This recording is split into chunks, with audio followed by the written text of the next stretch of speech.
Por que Deus julgou os pecados de Davi tão severamente? É preciso ter cautela ao considerar por que Deus teria julgado tão rigorosamente um homem que buscava o próprio coração de Deus. Compreender a natureza divina, especialmente em relação ao pecado, pode frequentemente levar a interpretações equivocadas. Uma expressão comum que costumamos ouvir é: Deus ama o pecador, mas odeia o pecado. No entanto, essa afirmação pode ser enganadora. Neste vídeo, vamos analisar a natureza de Deus usando a narrativa de Davi. A natureza de Deus é avessa ao pecado. É crucial compreender que o amor de Deus pelos pecadores não anula o seu repúdio pelo pecado. A Bíblia declara explicitamente que Deus detesta a maldade e o mal. Não és um Deus que se deleite na maldade. O mal não habitará contigo. Os arrogantes não permanecerão diante dos teus olhos. Odeias todos os malfeitores. Salmo capítulo 5, versos 4 e 5. Nesse versículo, Deus expressa sua aversão a comportamentos inadequados ou ações malignas, o que está alinhado com a sua bondade e justiça. Destaca-se a ênfase de que aqueles que persistem em praticar más ações, que tornam um hábito fazer o mal, não estarão em boa posição diante de Deus. É semelhante a quando alguém em sua vida continua cometendo más ações e você pode começar a se afastar deles. É algo parecido com Deus. Mas porque Davi compreendia a natureza de Deus, seu desejo era sempre buscar o coração de Deus, arrependendo-se de seus pecados para assegurar a presença de Deus em sua vida. Davi nunca foi arrogante sobre suas ações. Ele aceitava o fato de que estava errado. Isso era algo que Deus valorizava em Davi, sua humildade. A expressão "odeias todos que fazem o mal" é bastante intensa. Isso não significa que Deus odeia as pessoas da mesma forma que alguém pode odiar alguém que cortou o trânsito. É mais sobre odiar as ações erradas, os pecados que as pessoas cometem. Da mesma forma, o Senhor examina o justo, mas odeia o ímpio e aquele que ama a violência. Este versículo oferece uma visão direta de como Deus encara a justiça e a maldade, e pode fornecer algumas informações sobre por que Deus julgou os pecados de Davi tão severamente. Vamos desmembrar isso. Este versículo nos revela duas coisas principais. Primeiro, Deus observa de perto ou avalia os justos, aqueles que buscam viver vidas boas e morais. É como se Deus estivesse atento a como as pessoas estão vivendo e fazendo escolhas. Não é apenas uma questão de seguir regras, mas do coração e das intenções por trás das ações. Em segundo lugar, o versículo afirma que Deus realmente não gosta, até odeia, os ímpios e aqueles que amam a violência. Isso não significa que Deus está cheio de ódio, como os humanos podem odiar.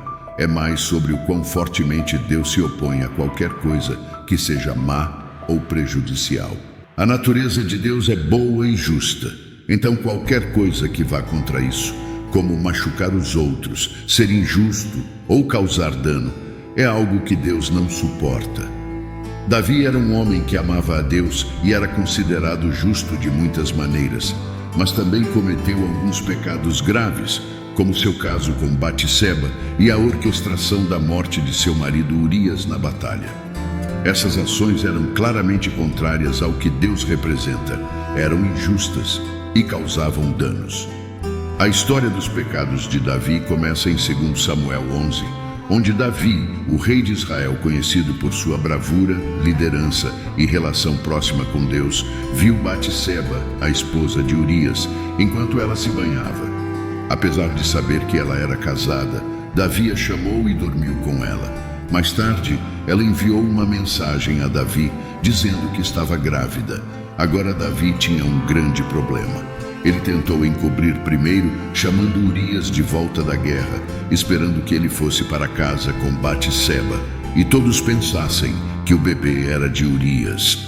Urias, leal a seu companheiro soldado ainda em batalha, não foi para casa, mesmo depois de Davi o ter embriagado. O próximo passo foi mais drástico. Davi enviou Urias de volta ao campo de batalha e instruiu seu comandante a colocá-lo na linha de frente, onde a luta era mais intensa, e depois recuar para que Urias fosse morto. Isso aconteceu conforme planejado. Estar na linha de frente significava estar no meio da ação, enfrentando diretamente o inimigo.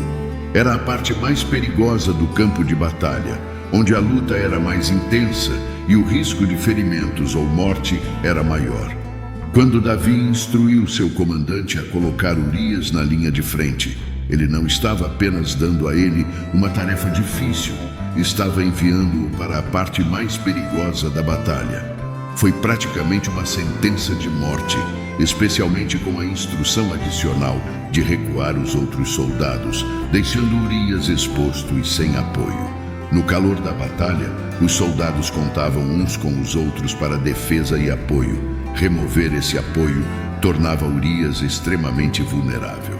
Agora você pode entender por que, para Deus, isso foi considerado injustiça, e Davi teve que enfrentar as consequências de seus pecados. Se você seguir a história com atenção, perceberá a tentativa desesperada de Davi de encobrir seu caso com Batseba, após ela engravidar, se livrando de Urias. Davi provavelmente pensou que poderia se casar com Batseba e resolver todo o problema sem que ninguém percebesse sua má conduta. Foi uma medida drástica e moralmente errada de Davi. Esse é um ótimo exemplo de como um pecado pode levar a outro, escalando a situação. O pecado inicial de Davi, o adultério, levou à decepção e, eventualmente, ao planejamento da morte de Urias.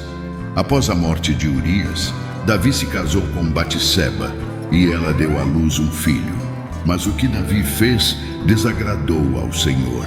Deus não iria deixar isso passar, então ele enviou o profeta Natã a Davi. Natã contou a Davi uma história sobre um homem rico que pegou a única ovelha de um homem pobre para preparar uma refeição para um visitante, em vez de usar uma de suas muitas ovelhas.